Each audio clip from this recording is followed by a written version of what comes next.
მოგესალმებით, გაიყიდა მორიგი ავტომობილი, სრულიად ელექტრო BYD Song Plus-ი. ბატონ მიშოს, ულოცავ შენაძეს და მას გადავცემ გარანტიას. ლუკა კი გადასცემს გასაღებს.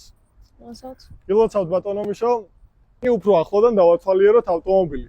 BYD Song Plus-ი, რომელიც გადის რეალურ 600 კილომეტრს საქართველოს პირობებში, არის სრულად ელექტრო და მოყვება 3 დამტენი.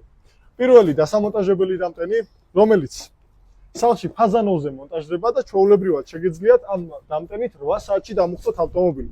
ასევე დეცქვიტა ეგრეთ წოდებულ შტერცელში შესაერთებელი თავით დამტენი, რომელიც ავტომობილს დაგიტენით დაახლოებით 15 საათში და შეძლებთ აგარაკზე თუ სადმე სადაც წახვათ, ყველგან დატენოთ ავტომობილი სახლის პირობებში. ასევე მოყვება ნასოსი, საბურავების სითხე, ავარიული. ყველას გისურვებ ძალიან ბევრ ფულს, შემდეგი მანქანა შენია.